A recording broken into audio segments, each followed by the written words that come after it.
Most popular parts of the conference. Harold. And now Jeffrey Armstrong will do his best to get Python 3 running on your Atari Desktop. Are you ready? Yes, absolutely. Have you connected your Atari Desktop to the projector? Sort of. That's great. Sort of. I love that answer. Give a big hand to Jeffrey Armstrong. Yay. Python 3 on your Atari Desktop. All right, thank you very much. I'm going to talk about putting Python 3 on an Atari Desktop. Who here has compiled CPython before? Specifically Python 3. Okay, who has compiled it but not for a Mac, Windows, or Linux? All right, we got a few less hands now. Okay, well, what I'm talking about is the Atari Desktop line of computers, and hence the subtitle is going to be, if it comes up, what? Okay, so the Atari computers were built by Atari starting around 1985. They're 68K powered. Thank you. Basically, they started with the Atari ST. Their last two computers, in 93 or so, were the Atari TT and the Atari Falcon. But since then, there's been clones for the Atari also. Basically, we have some 68040 and 060 clones that other companies produced. There's a virtual machine called Aranim that you can use on basically any popular platform, including Ataris, as odd as that is.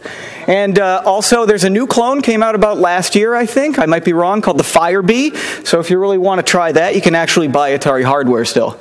So, in the past, I've actually compiled Python 2 for the Atari, but I wanted to do 3 because, let's face it, that's the future, and this would really benefit the tens of users on this platform. So, we're going to go ahead and run configure and then make on our Atari, and guess what? It doesn't work at all. And here's the problem. When we're compiling for the Atari, we're using GCC about 2.95, so a little bit dated, right? But oddly enough, Ataris don't use the GNU libc, so we have a new problem. We use something called the mintlib, which is its own library, its standard library, and it doesn't have any Unicode support that works in any manner. So that led to a little bit of changes. I had to pull in wide character support from a different embedded runtime library, and basically this led to a nice GitHub commit you can see here, 1,553 editions, 64 files change. A little bit of a doozy. I didn't actually write this. This is just pulled in from the Muscle standard library. All right, so if we get the Unicode support in there, let's go ahead and we'll try compiling again, and we can compile. Awesome, we have a Python executable. When we run it, does it work? No, it does not. And guess what's wrong this time? When we go through some debugging trying to figure it out, import doesn't work anywhere, and that means you can't import anything. And what happened was there's actually a little bit of a bug deep in Python in the imp module. Basically, it assumes shared libraries are supported. So import would import load dynamic, but that doesn't work on an Atari, and that led to a nice core Python bug you can see here. So if we fix that bug, I'd say this is probably the first bug on the bug tracker that said Atari in about 3 or 4 years. So, if anybody's noticed, I'm actually running inside the Aranim virtual machine right now. So we're running on an Atari as we speak. And let's go ahead and we'll cd, whoops.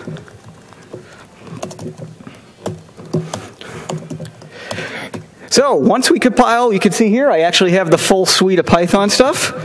Let's try running Python 3. Give it a little second here. Hey, there we go!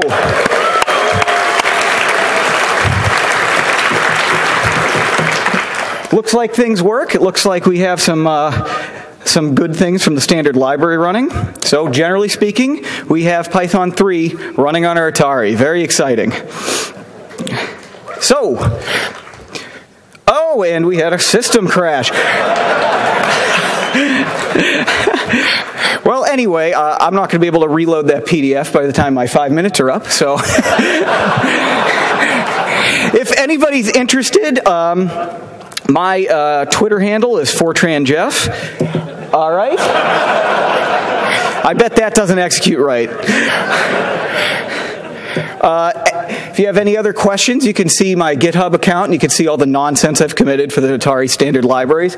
And if there's any other questions, you can find me afterwards. Thank you. Big hand. Woo! Good job, Jeffrey. Very good. We need Brian from GitHub.com to come to the front. Also jdunk at gmail.com and Luke at contextual.io to make your way to the front of the room and stand by the stage, please. Some people think that's not planned or something, but we had Jeffrey Armstrong talking about Python 3 on your Atari Desktop, and now we have the talk title Armstrong, Open Source News CMS by Joshua Barnett. Are you ready, Joshua? Yes. Cool. Go, Joshua. Give him a big hand.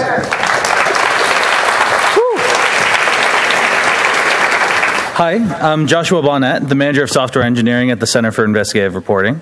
We, along with the Texas Tribune, have written a CMS for online news publishing.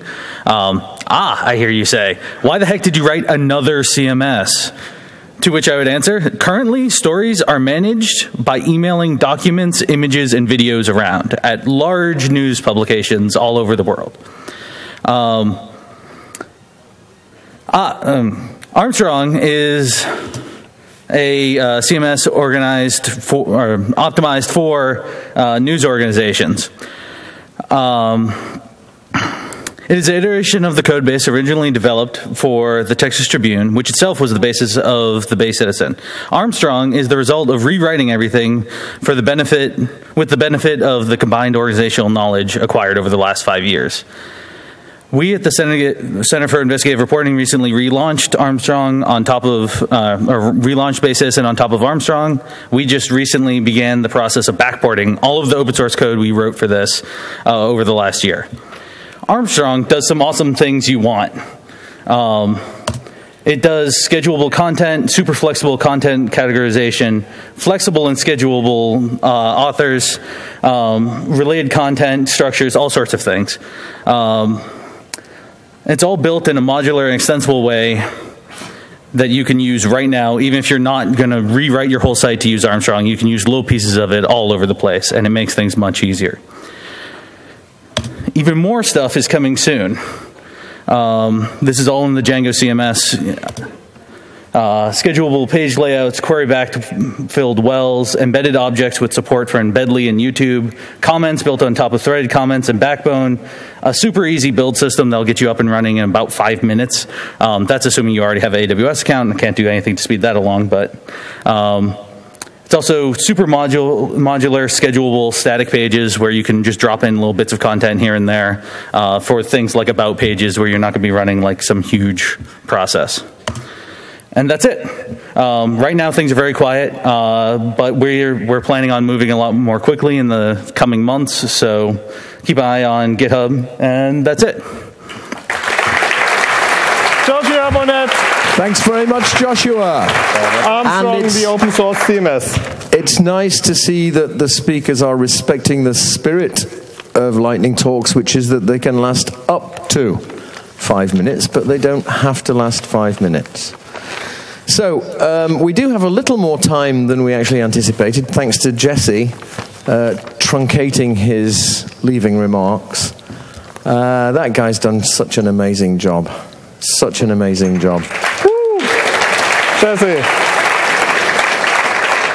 I think back to the hard work it took to get PyCon 1, 2, and 3 off the ground in 2003, 4, and 5, and I'm glad I put my stint in the early days. The logistics, the level of professionalism required, the sheer amount of work to do just keeps on growing every year. And you heard Jesse say that the foundation has pretty much decided that for now 2,500's as big as we really need to get. Nobody wants the essential community spirit of the conference to be lost, and some people are already feeling at 2,500 it's in danger, so you can be confident it's not going to grow much bigger. If only there was an open source conference company who could fill in the gap somehow.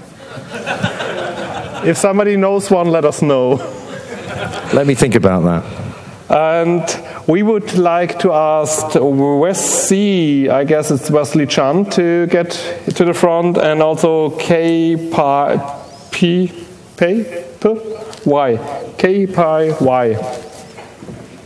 kpy at google.com. That's kping, I imagine. Kping.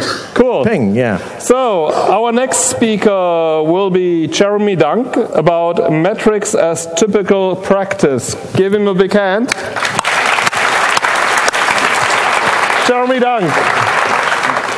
Hey, thanks. Just wanted to sort of give a general proposition that metrics should be basic practice as we now accept testing. If you can remember way back, 2003, like, it was before DVCS, it was really terrible times. Before Subversion even, holy crap, there was manual testing. Your manager would come to you and say, oh, we need to make a change, and you would have to be like, oh, I have to test the whole thing again. It's terrible. So what we've realized is that as we deal with things that are important and we have to get right, it's worth the investment of getting them right. We should invest the time to test them. And at first this was moonshots and telephones and banking, but it became reasonable for business as tooling and cultural value appreciated the value of automation. And eventually it reached down even to your toy open source project, things like Django. And it became like maybe it didn't have to be about a phone call. So how did we get here? There was this idea of agile and the ability to value things on both sides of the equation, things that are rules and process and procedure and communication and overhead, but also human interaction and value for the user and producing things in a consistent, sustainable way. And this is all about the cost curve, where when you really make huge investments early on, you make those changes or those investments in the hopes that you don't have to make changes later because they become more and more expensive, really expensive to fix a bug in a moon vessel. So how about this metrics thing? So there's this guy, Coda Hale. He recently gave a talk at CodeConf, basically saying mind the gap. That's the theme. I have no idea how I'm doing on time. I would say that Coda Hale is for metrics what Kent Beck was for extreme programming and unit testing. And they would both hate this claim, by the way. I'm just this guy off on the right on the picture there. So what's the idea of metrics? Right now we have a bunch of interfaces, ways of reporting, and then we have sinks, ways of displaying. And those things are right now fairly conflated, and also there's lots of choices that are accidental complexities. I choose JMX or I choose Graphite for my operations, but you choose something else, and now we can't share. We don't have a common way of understanding things. So how about metrics? Well, the way that Coda presents it is just a uniform interface. There's gauges, which are instant time values, counters up and down. Meters, I don't have time to go into deep detail here, but meters are literally like a thing happened, a thing happened, a thing happened, and those get added up. Histograms, values over time, that's that chart over the right. Sorry, not awesome slides. Timers are basically, starting profiling, right? So what I would like to get to is a thing like XUnit for metrics. Now, I'm not saying XUnit is awesome for testing. No, there's PyTest, there's nose, there's RSpec, there's all kinds of ways that we're testing. But the whole point is, first we had XUnit, which made it possible for us to even argue about the best way to test. We could at least test. So what I'm proposing for metrics is that there should be a way of doing reporting with minimal overhead. So because more metrics are better, and it costs too much should never be a reason not to measure. And then there should be an easy way to add app-specific metrics. It should be good to interop between the metrics tooling and ecosystem. There's already an awesome array of stuff out there, but it's not well supported in our language, in our common culture. So ideally, I work on Django. I'd like to have a good out-of-the-box production sense of what's going on with Django as well. This one's controversial in core. How much metrics should we have? Yeah. So common non-blocking cheap interface, that is to say when you report metrics, it does something quick. You could put this in a tight loop and it doesn't matter. Decoupled producing and consuming, that is the way that you create the report is different than the way that you might choose to present it or consume it. And then wrapping utilities. You already have some existing code base. Some of it isn't going to have metrics in it. You'd like to be able to measure stuff, so how do you instrument that without actually changing the stuff that's upstream? So I'm going to do a bird of a feather at 5 p.m. in room 201 with Graham from New Relic, and that's my contact info and his contact info. And sorry for the pace here. And then he's working on a metrics PEP, which is basically supplying data sources. So instead of reporting things, making it easy for New Relic or other systems to reach into existing systems and get data, sort of like the gauge there. And then here's a bunch of citations for stuff I used in the presentation.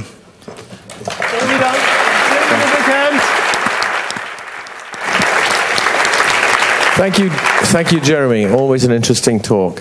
I was wondering what we could do for PyCon next year about lightning talks, and I was thinking maybe we could have like a lightning talk track, and I thought, well, that wouldn't really work because the speakers change so often. Maybe what we need is a lightning talk YouTube channel or something like that.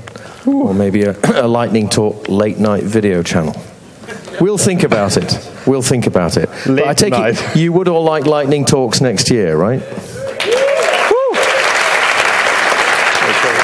So just a little test, you still know? What was the signal? Very good. And this? Great. Luke Gottsling will tell us the answers. I will. You will. Yes. Give him a big hand for the answers. So I'm the co-founder of Contextual.io, and what we're doing is we're building predictive analytics for servers. So if that's something that interests you, sign up or come find me. So something me and the other co-founder, Alex Bendig, thought about for this year's PyCon is having something that people can do kind of out of band that still kind of involves the community, and we came up with a puzzle competition that a bunch of you attempted and a handful of you actually wound up solving. So what I'm going to present here are the questions and the answers to the puzzle competition that we ran. This was not one of the answers. So the first question is, create a string that consists of all letters of the English alphabet that are not also used in any of the keywords in Python 2.7, and ensure alphabetical ordering within the string. So you can just write them out and do it on paper, or you can do it in 2 lines. And that actually gives you the answer, which is these 4. So Guido, take note. These letters have not been used in keywords. Question 2 is, this will tell you where to go. The 2 equal signs at the end are kind of interesting. So many of you discovered that this is actually base 64 encoded. So again, it only takes 2 lines, and it gives you the URL if you base 64 decode it. Question 3, this was a description of a directed graph, and basically what we did is we had about 40 vertices between nodes, and so you could have written a parser for it, or you could have just written out on paper, and you had to find the shortest path from node A to node Z, and this was that path. Question 4 was, what are pi's decimal digits from 42 to 128? This is, again, something you could have looked up online, or there are algorithms for generating the digits of pi. Here is one of them. This is probably not a good way to write code, but the answer was these digits. This one was, again, some people kind of were scratching their heads about how this is not even a question, but in fact it is. This is a piece of Klingon text that translates to, "May your rival have an ugly neighbor." Question 6. This is a multiplication problem, but not a traditional multiplication problem. So no one actually solved this around Saturday morning, so we released a hint that this is not a positive base. We also told you that the answer was not that if you just did the multiplication in base 10 as usual. So this was actually a negative base. This was base -3.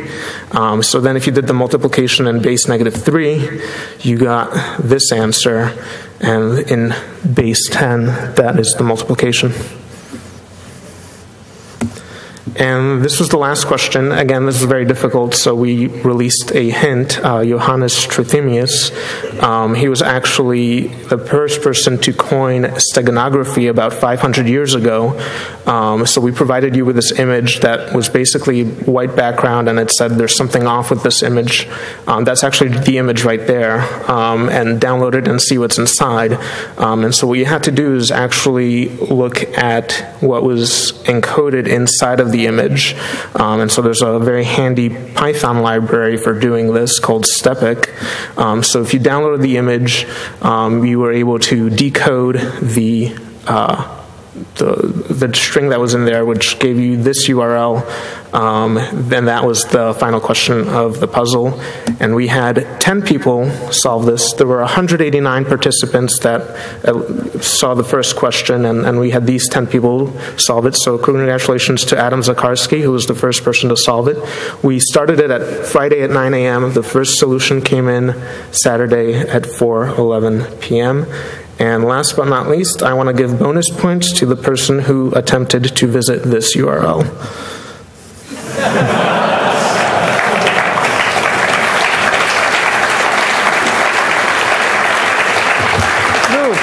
Thank you so much. Did we find Wesley at PolicyStat? Not yet, no. Wesley at PolicyStat, are you ready to give your talk? Okay, cool. Get up front, please. You're on deck. Our next speaker is Wesley Chun about core Python. Give him a big hand. Thanks, everybody. Just want to see a show of hands. Does anybody remember this book that came out 13 years ago? Any fans out there? What's left of you? Everybody's dying and getting old, I know. That's why we're here to change to the next generation, all right? See, it makes a lot of sense. Look, quick history about this book. Since this talk is about the next generation, I want to give a little background. I was approached to write a book that was 500 pages long, and I told the publishers, you're crazy. I will not write a 500-page book on Python. They said, and then I suggested, how about 300? And they said, all right, why don't we make it 350 and we'll order the thick paper. And so, of course, I wrote the whole thing in Vim, and by the time they imported it into FrameMaker and formatted to like the rest of the other core books, it published at 810 pages. So that's what happened. And then for the next edition, I got smarter. I told them to not order the thick paper so I could add 300 more pages to the book. So that came out at 1120. And then in 2009, because I didn't want my book to die off, I added 2 new appendix sections for Python 2.6 and 3, just to keep it alive, because I discovered writing books takes a lot of effort. Unfortunately, it ended up being 1,100 pages, and the publisher asked me to work on a 3rd edition, and I said, there's no way we're going to keep going with this, so we're going to chop this book in half. And those of you guys who came to PyCon last year, I forgot to tell you, part 1, which was teaching you the language, is 670 pages, and then part 2, which is now that you know Python, what can you do with it? That's the rest of it. So what happened was I started working on these in parallel. So we're splitting it up into volume 1, volume 2, and I started working on both of them in parallel because I feel that multitasking is a good thing, right? Parallelism, concurrency, those are all good things, right? Then I discovered that, hey, part 2, because I added a whole bunch of Google stuff in there, I was able to work on that at work because it was a work-related project. And so that's what came out last year. Unfortunately, that's part 2. I really haven't made much headway with part 1. So part 2 became 888 pages. For those of you who are Asian, that's a pretty good number, I think. But I'm going to start looking at the next edition more seriously now because my publisher was looking for me. So since I wrote this book for the community, I really need help from the community. The main idea behind this book, the whole philosophy, is not just to teach Python syntax. The job of this book and my classes and whenever I give talks is to create great Python programmers. All right, so that's really the main focus. Don't get if you're looking for yet another book to teach you Python syntax. It does more than that. So I'm looking for your help. Specifically, those of you who have been doing Python for quite a while, I'm adding a brand new chapter on best practices. So if you have any ideas, your experiences are good and bad, interested in hearing about them, feel free to contact me. There's at least 4 different ways of reaching me here: Google+, Twitter, email, and the books also have a Google+ account. If you don't know how to use Google+, there's friendly URLs that you can send your browser to. But please reach out to me. I'm looking to try and get the next one ready for PyCon 2014 in Canada.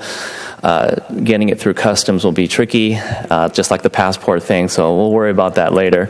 But in the meantime, I'm looking for people to help review the book as well as for people to help me add content to it. All right? Thanks a lot, everybody. Appreciate it. Okay. Your hand. Thanks very much, Wesley.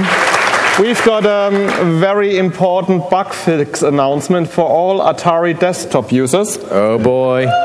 All Brett Cannon told me that he committed a fix that was just developed for the bug that Jeffrey Armstrong reported. So all Atari Desktop users, please upgrade immediately to Python 3.3.1.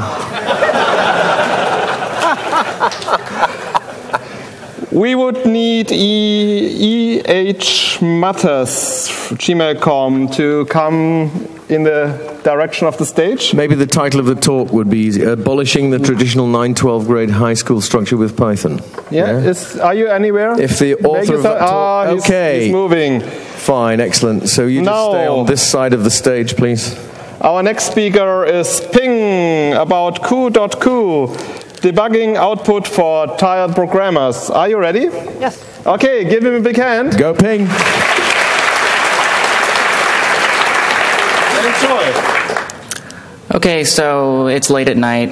I'm tired. I'm trying to debug some code. It's not code that I wrote. It's actually some program I've never seen before, and I don't know how it works. All I know is that it's not doing what I want, and that makes me a sad dinosaur. So what do? Well, I start printing stuff out, right? Like, here's some code I'm in the middle of. I want to know what the value of this query variable is, so I'm going to type print query is query. Okay, now I'm going to run the program. But that's not going to work because this is some crappy web app, right? And like, who knows where a standard output's going to go. If I try and load, here's the page over on the right. I hit reload. I just get like spew in my log output, right? Okay, so maybe what I need to do is, I'm going to print it to standard error. Okay, standard error. Fine. Okay, now I'm going to watch my logs, hope I catch it as it goes by. I'll hit reload. And of course, my web app crashes because I forgot to import sys. Okay, fine. At this point, swearing. Import sys. Okay, fine. Back to here. Watch. Okay, run. No output. Okay, now I'm stumped. Like, maybe this branch didn't get executed, or maybe standard error is getting redirected somewhere. I don't know. Fine. Okay, I'll do this the proper way. I'll use logging. Okay, import logging. Logging, not debug. Okay. So how many of you have typed this particular line of code before import logging, logging.blah? Yeah, okay, we've all done it. Query, blah. Okay. So now I've used logging. Fine, that's what I'm supposed to do. So now you're happy, right? You're going to show me the output? Well, of course not. It's the bloody logging module. I mean, who knows what log level I'm at, or like what filters I have installed, or which handler, or like, my God, like, why don't you just show me the output? I just want to see the value of this variable. Like, why does this have to be so hard? All right. So I got tired of doing that. I wrote a module to do this for me. It's called Q. Why did I call it Q? Because I'm really lazy and I want to type as little as possible. Maybe it's because Q is the least used variable name in the Python standard library. Maybe it's because it looks like a person with two monocles, so they're twice as evil as one. Maybe it looks like a cat. Anyway, I don't type this anymore.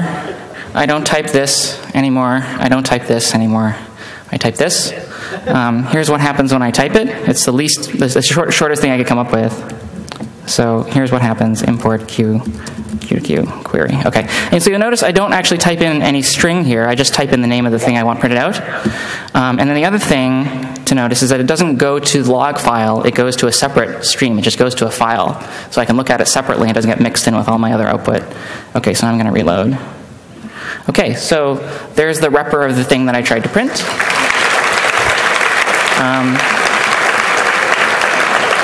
In front of it is the expression that I used to print it with, right? So I could actually type any expression in here. Like if I said Q.Q, 2 plus 3, for example. There's some like crazy introspection going on. So when I reload this, it actually shows me, 2 plus 3 was what I typed. So I can distinguish this from all the other times that I've called Q in my program. In front of it is get. That's the name of the function that was running. That's the function that the Q call is inside. And 5, of course, is the value. What else does Q do for you? Let me go back to my code here. So I can also trace functions. So I'll go up here on import Q. And again, because I'm lazy, the name of the decorator is T, not trace. I just want to go to bed, right, and get my work done, and I just can't be bothered to do any more typing. Okay, so I'm going to stick this in front of some of my functions. Right, there's another Q.T there. And here's the output that I get when I run it. So it's just this indented display of my function calls, right? There are the arguments to the functions. So here's search, it got called with 2 arguments. There's the result, it's an empty list. And here's this other function call, and I just return value, another function call, it's return value. what happens if it returns a huge string? Okay, well, it knows that there isn't a lot of space here to print out this huge string, so it's going to save that automatically to a temporary file for me. If I want to see what was in that string, which is the rendered output of the page. Right, there it is. So I can, like, dig through this later and figure out what went wrong. Okay, so that's what Q is. It will be up on the package index really soon, so you can install it like this or like this. If you want to print out stuff, do this.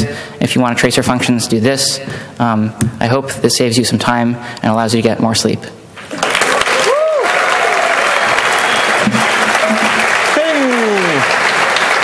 So, who do we need on deck this side, Harold? We need Chris JRN at gmail.com from Australia. Chris? Are you here, Chris? Hi, Chris. I guess Chris Neugebauer. Yeah, we'll put you in the queue. Okay, is Harry here from Python Anywhere, by the way? Okay, we'll try and make sure you get. Why don't we put Harry up next? He's been waiting. Yeah, Harry. Okay, fine. Who's after Harry for this side?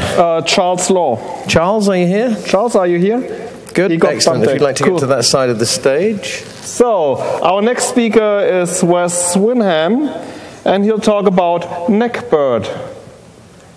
Neck beard.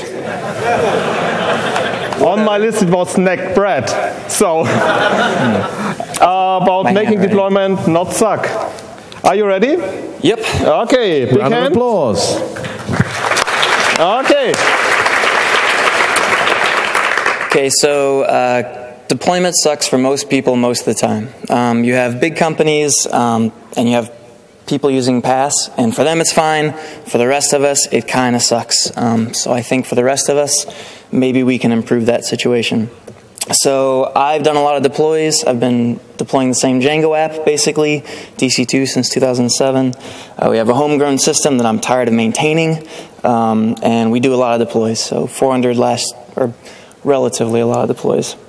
So we do a lot of deploys, which means deploys matter, and they affect our happiness, which matters. I'm tired of reinventing the wheel, and I'm tired of hearing about people reinventing the wheel also. So good production deploys are actually really hard. First you start off, you rsync some stuff and restart some stuff, and it's good. And then things happen. You say, oh, I need to add this other thing. So you have a wiki, and then you have to follow 3 steps, and then someone forgets that steps, and you're down. These deploys shouldn't let you break things, shouldn't interrupt customers. There's lots of properties of a good production deploy. If you have like a neckbeard guy on your staff, he'll make it awesome for you, and you won't have to worry about it. But he's also reinventing this wheel. So I would like everyone to have their own neckbeard guy, and we can work on it together. So it's easy to make a bad production deploy. PyPy's down. Oh, 500s. Excuse me. EC2 instance goes poof. You get 500s. Someone forgets a step, they get 500s. You rotate it out to only working node from the load balancer, you get 500s. It worked on my machine. Yeah. So some of you don't care about this because someone else has already solved it for you. That's cool. These guys are not going to have to write deployment code. It's solved for them. Yeah, so you guys don't worry about it. You're fine. You have Deployinator and Borg and Asgard and Mesos and all these really cool things that are hard to understand, but they do the job. You have secret things that you won't talk about. If you're deploying WordPress, you don't care. There are good tools for this. If you have a hobby project, you deploy once per month, your colo or whatever, you're fine. If you're on a pass and you love it, don't worry about it. But the rest of us, if you want to practice continuous delivery, deploys need to be awesome for your developers. They need to be quick. They need to work. If your customers care about your thing, you care about the zero downtime deploys. If your customers don't care, then, do whatever you want, whatever. If your deploy takes more than one step, you're going to break it. If you want to take advantage of dynamic scaling, if you have more load at certain times of the day, that's one thing the cloud lets you do. But if you don't have a tool, it sucks. If deployments give you butterflies, that's bad. We can do better. And if your disaster recovery strategy is like a document or like call the guy that knows what he's doing, that's not really a strategy. So we have orchestration tools and we have pool-based configuration management tools, and these are good tools and we should use them, but that's not the same problem. Orchestration is cool, but a real deploy is, I want to deploy and part of my servers and see if things are good and then roll back if they're not. I need to manage my EC2 nodes because I need to launch them a lot or take them down. And if my tool is step 1, do a bunch of stuff and then deploy your thing, that's not really a tool. I need to own my backing services and my redundancy, and I need to detect that I'm breaking things.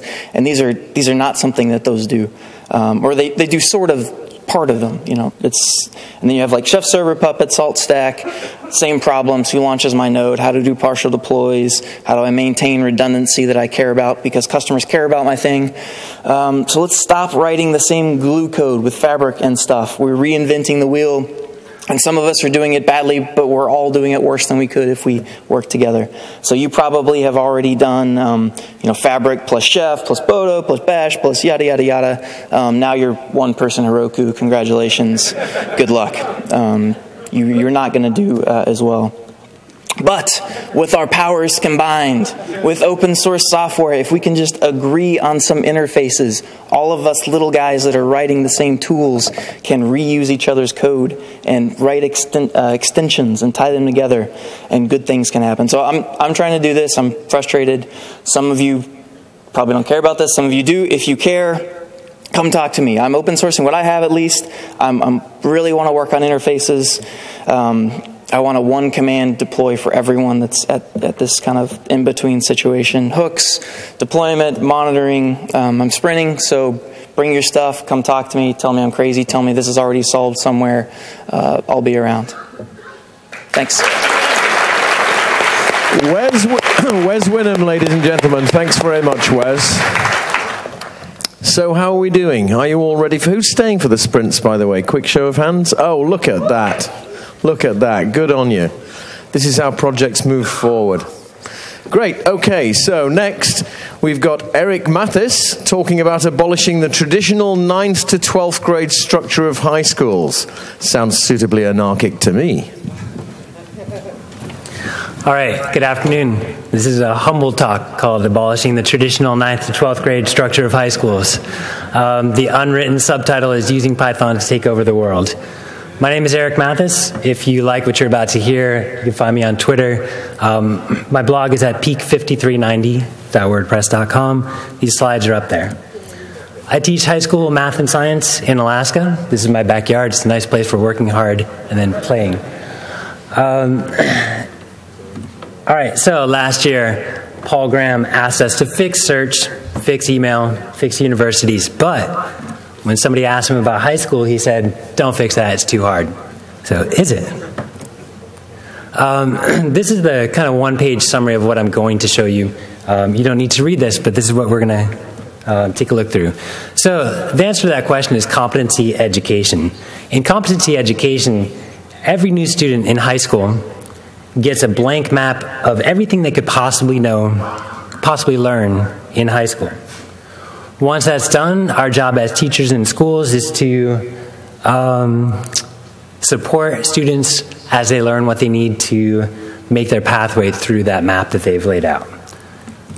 All right, when you complete your map, you're done. There's no 9th grade, no 10th grade, no 12th grade. I see a lot of buzzwords in education. If you're still using traditional grade structures, you're probably not really doing competency education. So what this means is it doesn't matter if a person takes 2 years to get through their map or 6 years. When schools do this right, that's what happens. This is being done. And if you read research about how effectively schools are able to implement this model, they all run into one common technical issue. And that issue is if you're trying to present students with everything they could possibly learn in high school, you better have a pretty good system for organizing that. Most schools don't have that system. So what people are doing, I refer to this as the elementary school model. Every student gets a binder, maybe a poster on the wall, tracking their progress. A school might hire a developer for a one-off internal solution. And there's a few proprietary solutions that are coming about targeted at supporting this model. All right, but I'm a firm believer that proprietary solutions will never foster widespread adoption of new models of education.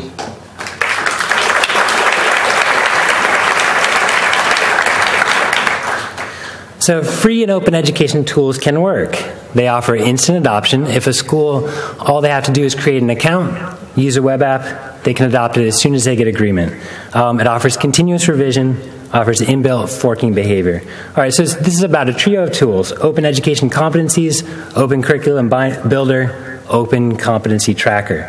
what this looks like. This first piece is just all those things you can learn. This is roughly how it's organized, right? And I put fork in quotes not for you all, because you all know what forking is. Educators don't know what forking is. So you have 100 teachers basically creating the same thing. All right, a school can continuously improve its system. Through version control, we all have continuous improvement. Schools don't have that. Last piece, if you're saying, oh, this can't be done, every school has to report on its state standards, you can map to those bureaucratically required reporting requirements. Second piece is Open Curriculum Builder. So we all have Emacs, Vim, and Git. We've had Emacs and Vim for 40 years. So we've had efficient tools that let us focus on what's interesting in programming. Teachers are still building most of their curriculum in Word. So this piece of the project allows teachers to build lessons, projects, learning experience, assessments from those competencies that have been defined and continuously revised. It's for teachers, but it's also for anybody who wants to organize their own learning. From my conversations the past couple of days, people homeschooling their parents, people just graduating college and wanting to take control of their lifelong learning. Last piece of this, Open Competency Tracker. This is the only security critical component. The rest of it is entirely public and open. And this is that complete blank map that every student gets. You get a copy, and we use that to track your progress towards graduation. This is the whole picture. If you like what you just heard, you can find that on peak5390.wordpress.com. There's a link to a GitHub repository because I've found some smart people here who will help build it. Thank you. Eric Malthus. Thank you very much, Eric. Big hand. So, our next speaker, Harry? Can you do that in 5? Yeah. Steve? Harry Passwell about Python Anywhere. Okay, hi everyone, my name is Harry. I work for a company called Python Anywhere, which I'd like to talk to you about now. In general, we all love coding Python, and I was wondering whether I could interview a few people and ask, for example, you, sir, what is your favorite place to code Python? My office. Perfect. Okay, and over here, you, ma'am, what is your favorite place to code Python? Starbucks. Okay, but sometimes, we are able to code on our office, we can code on our laptops, we can code around the place, but sometimes there are places where we would like to code Python, but we're not actually able to. So, for example, you, sir, can you imagine a place where you can't currently code Python, but you'd like to be able to? Myself. What's that? You'd like to be able to code Python after a 36-hour whiskey and Red Bull binge in a Thai internet cafe? Well, yeah, that happens to me all the time as well. How about some other people over here? I don't know. How about you, sir? What would be your favorite place to code Python? You can't currently do it. What's that? Shortly after winning a marathon, and you've been given an iPad as a prize, and in a sense of elation, you'd like to code an app to express your joy at winning the marathon, but you can't currently code Python on an iPad. Well, that happens to me too all the time. And all sorts of other people would like to code more Python. We talk to teachers who would like their students to code more Python, but they don't have it on their PCs. We talk to, for example, are there any data scientists in the room? Any data scientists? Okay, let me just ask you, sir. You would like to be able to code more Python on more PCs, is that right? Yes. But you have some dependencies. Many. Okay, like, for example, you might have dependencies like SciPy and NumPy and PyFids and BioPython and Pandas and SymPy and scikits.learn and scikits.statmodels and scikits.timeseries and LXML and I've got a few more here, and MLPy and NLTK. We install about 500 packages. Anyway, it is possible there is a solution to this. We like to code Python in our desks, in our offices. We would like to code Python anywhere. We would like to code Python everywhere. And we are building a website to let you do that. Hopefully I have 2 minutes left to show you some screenshots of all this. There's no way I'm doing a live demo, but I have pre-prepared a bunch of screens. Okay. What are we currently showing on the screen? That's not too bad. Alt-tab. Okay, what about the front page? Looks like that. It's got a front page. Control. Page down. How about this? How about this? Supposing you built a tutorial and you'd like your students to be able to do Python right there on your tutorial. We'll give you an embeddable live console that you can plug into your tutorial and let people follow through an actual live console right there on your tutorial. What else? Okay, here's your front page. You can launch all sorts of consoles, Python 2.6, Python 2.7, 3.3, compiled brand new and fresh every single month. IPython in those 3 flavors, PyPy, Bash. You can have MySQL consoles. You get 500 megs of personal storage. You've got a full Bash prompt that's active and it's got color. You can have IPython. You can print hello world. That actually works. You can use VI in a web browser.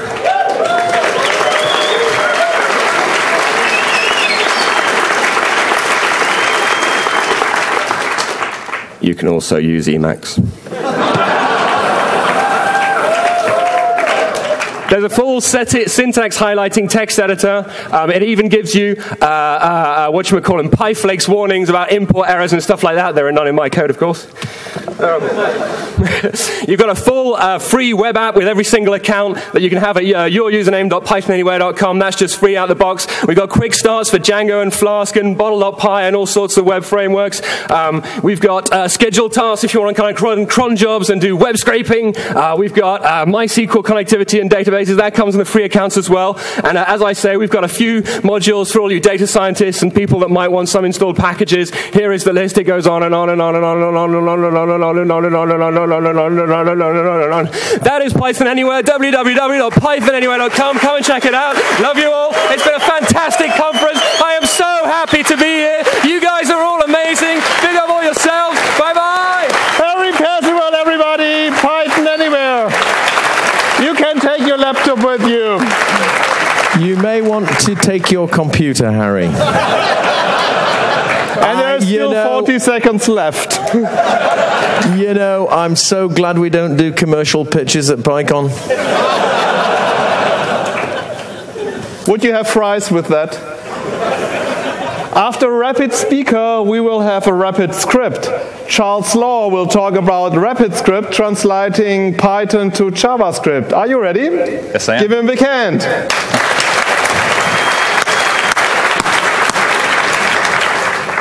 I forgot to say, you can share consoles with other users. Down in front. It's brilliant.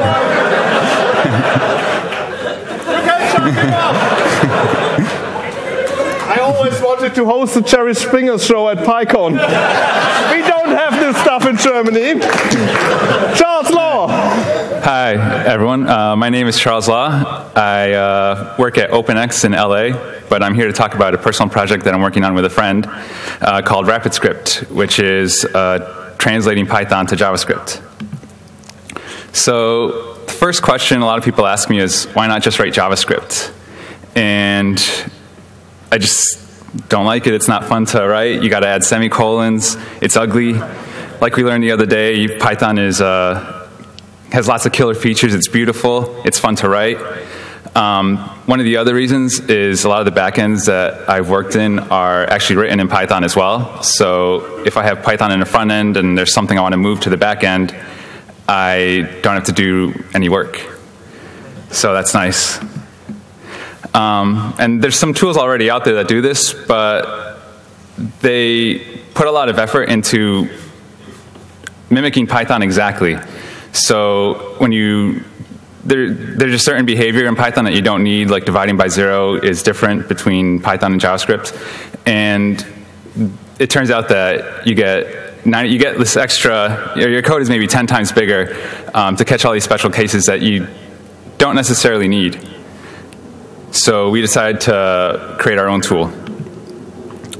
So here's just a simple example of Python/RapidScript. It's a factorial function, and you see it looks just like plain Python. And when you compile it, you get this output JavaScript code. Not too much change. You get curly brackets. The numbers are still numbers. It's almost just a syntax change. But you have to be careful still. For example, the dividing by 0 acts a little differently between the two. So if you have code that divides by 0, you compile it into JavaScript, you might not get an exception. So you're not really writing Python. It just looks exactly like Python.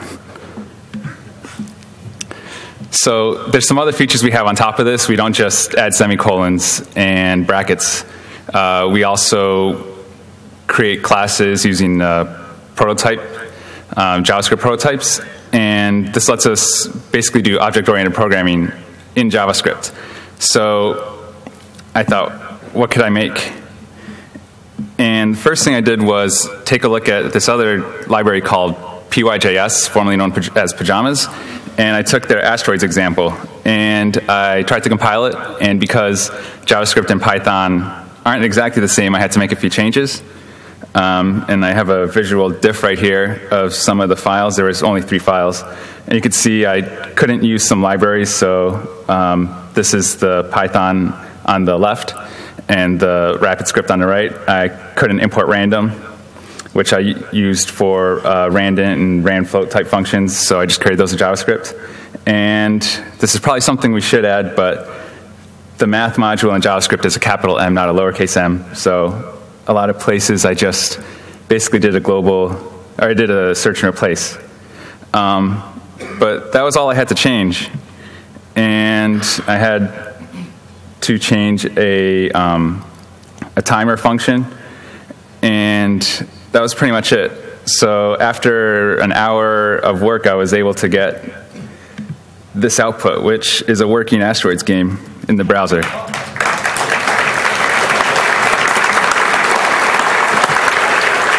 And here is the code, the JavaScript code, and you can see it looks pretty simple, nothing too fancy. You can read it, it's legible, and it's not that long.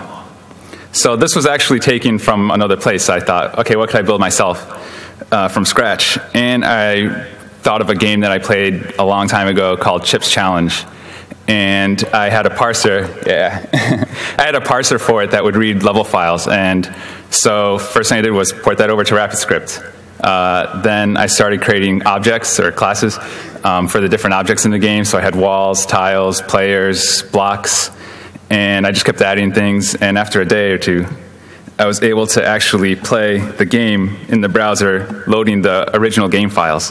So this is it.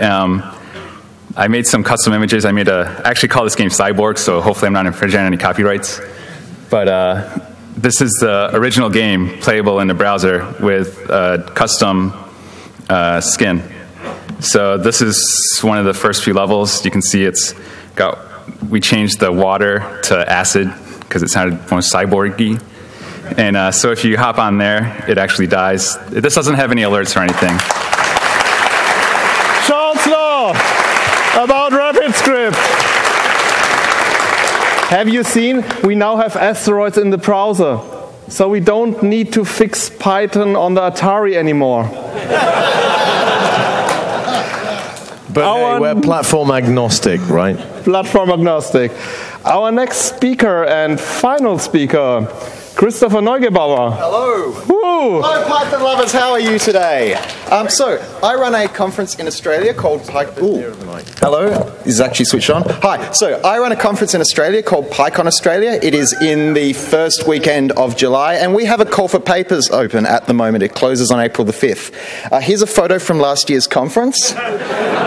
Now, we have far too many people proposing talks whose name is Bruce, and it would help me a lot if we had a few non-Bruces. So please submit to our call for papers. All the information is at pyconau.org, or check our Twitter account as well. So I still appear to have plenty of time left, so I actually have a lightning talk canned. I have the wrong thing here.